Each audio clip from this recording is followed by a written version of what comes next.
Okay, today Mattel officially revealed its Masters of the Universe Masterverse Revelation figures. These were leaked a couple weeks ago on a bunch of different sites, so it's not a super big surprise, but we're getting a lot more detail and some actually nice product shots of these, and I think that's pretty cool. First impressions are I really like these. I think there's been some chatter, I guess, about the designs and how they look. And I think one thing that's really important to keep in mind is that I think the Masterverse, and this hasn't been confirmed, this is just my speculation, but I feel like the Masterverse subheading is sort of the catch-all branding term they're using for their collector-oriented line. These figures are going to be $24.99, and they feature a lot more articulation, a lot more detailed sculpts than the Origin stuff. And I think this is really focused at the high-end sort of collector market. These figures in particular, the Revelations figures, I think look the way they do, obviously because they're styled after the Netflix show. So I think some people, I've seen complaints about how like they look kind of cartoony, and I think it's styled after the animated show, so they're going to look cartoony. So I do think eventually we will get Masterverse figures that are just sort of like more in style with the Masters of the Universe Classics figures that don't have the animated look. I think that because the Netflix show is kind of like their big return of MOTU, that they're going to lead with that. I think they will do more Masterverse stuff, so don't stress about it. But let's take a look at He-Man and the packaging first. What they have, I like it. This is pretty typical Mattel packaging. It's kind of boxed. It looks, I don't always love Mattel packaging. It always has weird kind of edges on the top, and it's not the most. It's just kind of a pain to open. It's not the most collector friendly, but then again, it looks like there's a little tab at the bottom. So if you want to keep these, on box and you want to open them, put it back in, it looks like that'll be possible. Other than that, they don't show the back of the packaging and all, but this is nothing amazing. I'm immediately going to rip these out and toss these in the garbage. But let's look at He-Man more in depth. So again, these are, based off an animated show, so they have a very similar, very animated aesthetic to them. So I think that's going to come through. And I think based on the product or the show shots that we've seen, I think that these line up pretty well. He-Man's got a much more cartoony look, got a nice little smirk almost to him. The heads are a little small for my taste. I don't know what it is. They just kind of look a little small in proportion to the bodies, and I don't think that's going to change. I think that this is just, these are how they look, and that's okay. Again, it does match with the style of the show, but I'm immediately struck by the articulation on these things. It's really good for Mattel. I know that like even on the my whole big hang up with DC Universe or Mattel, the Master of the Universe Classics line was that they just use the same two or three bodies over and over again, and like they're great sculpts, but the articulation was just really dated. So it's nice to see that these are like a nice modern refresh. Let's take a look at a better shot of the full figure. So just looking at He-Man right off the bat, we got double jointed elbows, probably a peg kind of hinge, maybe not a hinge, but probably just like a pegged ball joint on the head. I can't imagine it's going to look up too much. Just the hair will probably hinder it, but that's okay. He's got a waist cut, which is nice, or upper kind of waist. I don't think it'll crunch, but it'll probably turn. Same with the torso. Looks like that'll probably turn. Ball jointed legs. Those will probably give some nice range of motion. Thigh cuts, always good. Wrist swivels, wrist pegs, biceps, double jointed knees. I can't tell. It looks like there's an ankle rocker, which is good, and it looks like the boots are also swivel. So these are articulated as heck. I'll be really curious to see like how they work in hand, because I don't know. Sometimes this stuff, Mattel in particular, I feel like they have this history of like they'll release a product shot of a figure and it'll have a ton of articulation on paper, and then when you get it in hand, some of it's just not super functional. But I think what's here is very promising, so I'm excited about that. And just kind of taking a look at He-Man himself, I really like the actual sculpt of the body. I think if you're taking the premise of the animated show and it is a kind of continuation of the of Revelation, you're taking the premise as a continuation of the original animated show. I think this is a neat aesthetic. I don't actually like the look of the Power Sword. It's just I don't know. Something about it is just kind of too thin and small, and I don't love that. I think the shield looks great. The armor I think looks fine.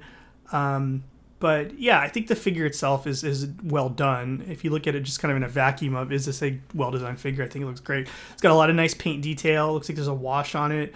They didn't skip on that. There is a kind of a Mattel sort of like plasticky look to it, that something very specific to their figures that I just noticed, and I don't really know how to describe it other than that. But I feel like if you've seen enough Mattel figures, you know what I'm talking about. They just have a very toyetic look to them. But I'm okay with that. I mean, these are toys, so it's not something I'm super hung up on. But I think, He-Man looks great. I'll definitely at least be picking up He-Man and Skeletor. So let's take a look at Skeletor 2 next.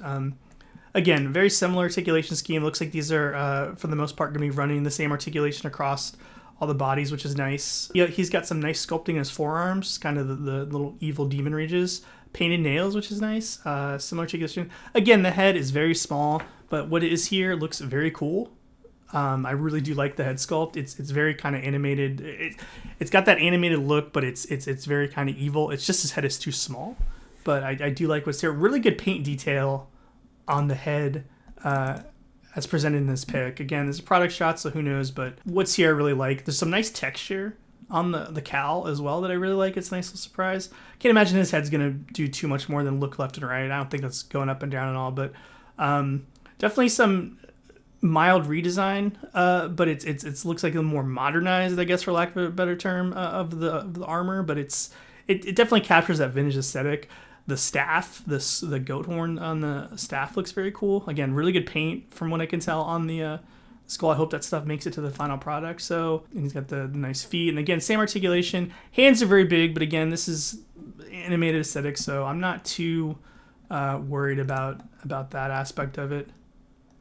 Also interesting to note that Skeletor comes with the shaping staff from that episode, which the premise of this, it's a continuation of the animated series, and I haven't read too much about it beyond that, but I had this feeling like that Skeletor at some point won the war or is winning the war, and we'll get to why that might be later on. But interesting accessory. Like, that's definitely like that's obviously gonna factor into the show, I think, because they don't think they would just throw in that accessory without cause. So that'll be neat to see how that ties in. Okay, let's take a look at Mossman, who I think he's at once he's either both the best sculpt and sort of from what I've seen the pictures, looks maybe he might be the most disappointing. The sculpt itself looks fantastic. I mean, there's just tons of mossy detail. I love the look on his belt, that it's sort of like it's the wooden sort of like tree overgrowth of his sort of mossy body. I know I've seen some complaints that he's not flocked, but I don't think you really could expect that with this. I do wonder how he's going to look in the final product in terms of that, again, that plasticky toyetic feel. He looks almost a little too shiny, but I love the accessories he comes with. 6 different hands, which is awesome. And then he also comes with this giant kind of overgrowth tree moss thing, which I imagine will make him very top heavy when you try to accessorize it, but it's really cool. And he's got little bits of like tree bark or leaves coming out of his body, and I can't wait to get this guy in. This thing is going to look really awesome on your shelf. But yeah, I think this one is definitely the most impressive so far out of those sculpts, and I'm excited to see it. I like too just the kind of assortment they opened up with. It's interesting. It's He-Man and then a bunch of bad guys. So be really curious to see what the next wave will look like. If wave 2, if it's going to be like 3 good guys and 1 bad guy. But Mossman looks pretty cool. Let's get to Evil-Lyn. Again, I think she looks really cool. Articulation I'm really impressed with on this. First thing I noticed, double jointed elbows. So take that, Hasbro. A female figure with double jointed elbows. It's awesome. She's got the head with the helmet and the unhelmeted head, which I think is really awesome. That's not something we see a lot of in Evil-Lyn figures. And 2, looks like 2 kinds of variants of the staff, kind of an extended, or like a little mace version of the staff, and then a extended sort of full version, which is cool. And then she has the little satchel purse thing. 6 sets of hands, again, awesome. Looks very similarly articulated too to her male counterparts. Very awesome sculpt. Got a kind of like a winter look with the fur kind of across the collar. And yeah, I think this one looks really cool as well. I'm definitely excited to see how this articulation plays out. I wonder how much the skirt is going to hinder her legs, but looks like she has similar thigh swivels or ball jointed like joints of the thighs, which should be good. Skirt probably will hinder it. It looks like it's pretty hard plastic, but we'll see. Definitely too, I think, with the articulation of the head, that head's not going anywhere. That's going left to right, especially with the unhelmeted head. But yeah, very cool Evil-Lyn. And then let's take a look at Battle Cat. This is awesome. This is the kind of classics-esque Battle Cat I think a lot of people wanted out of the Origins Battle Cat. I don't think they revealed the price on this. I don't have it in front of me. I know that the Revelations figures are $24.99. I'm gonna guess, just based, this is probably gonna be probably $39.99 or maybe even $45. I feel like it's going to be pretty pricey just based on the articulation though. But paint on Battle Cat is very awesome. He is articulated to the nines. He's got the shoulders, the knees, I think the most important point that the Origins one didn't have that kind of killed any articulations that it had, and I've seen a lot of custom mods to fix that, are the ankles. That'll immediately kind of give this thing a lot more posability. Again, it's got that stylized kind of animated look to it, but I do love that the mask has the kind of eyes painted on so that when you take them off, you can kind of very easily recreate the Cringer look. And it's a really nice kind of, without the mask, and a very nice sort of Cringer-esque appearance, but a lot of articulation on this thing. He's got the waist, I guess that would be his waist, lower half of his hips area, the neck. And it looks like not only his neck and his head are articulated, and of course the tail. So the saddle and stuff looks awesome. Like, I feel like this thing is going to be replacing a lot of Origins Battle Cats in a lot of people's collections. Definitely in mine, because as much as I love the Origins one, it just kind of, I don't know.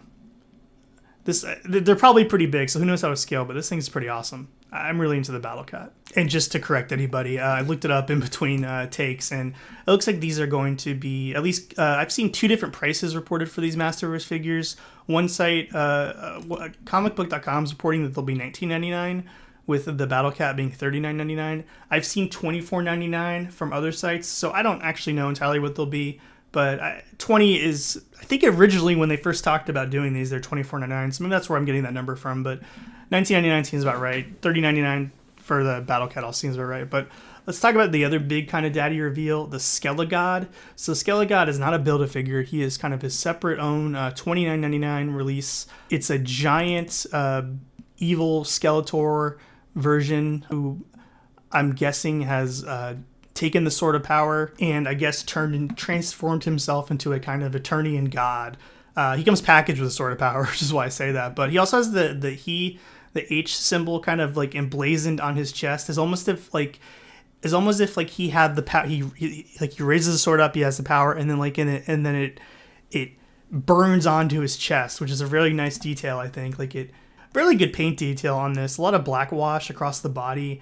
Similar body articulation to the other figures. The armor on this thing is insane. Just very like demonic, massive, very like Master of the Universe aesthetic. Like it really captures that sort of larger than life, wacky kind of Eternian style of clothing. So very cool. I love the neck, the translucent plastic on the neck. It's almost like his body can't contain the power within him is flowing out of him. The head sculpt is amazing. I mean, just the horns are articulated, or not articulated, but sculpted all across, which is very cool. The skull face is just evil little grin.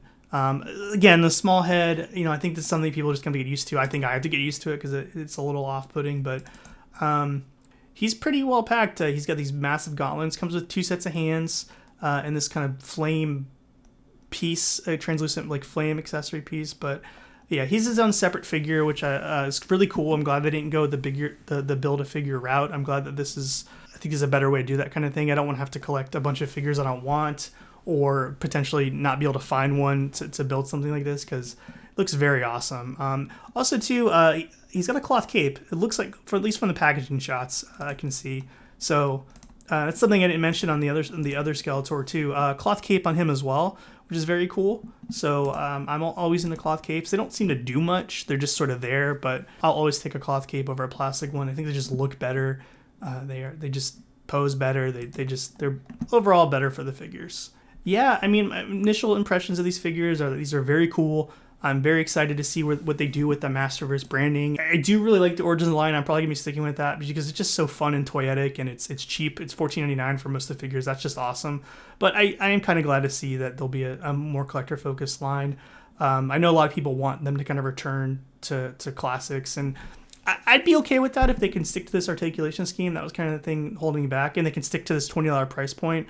That was the other thing I just couldn't handle with how expensive that line got to collect. Like, figures were popping at $45-$50 a pop. I just couldn't do that. So this is a great, kind of return to form for, I think, Masters of the Universe. And yeah, I'm excited. I mean, and it goes without saying, I think I'm excited for the Netflix show as well. Anyway, thanks for watching. Please take a second to comment, like, and subscribe, and let me know your thoughts on this. But overall, I'm very excited. I'm really excited to see Masters of the Universe kind of come back.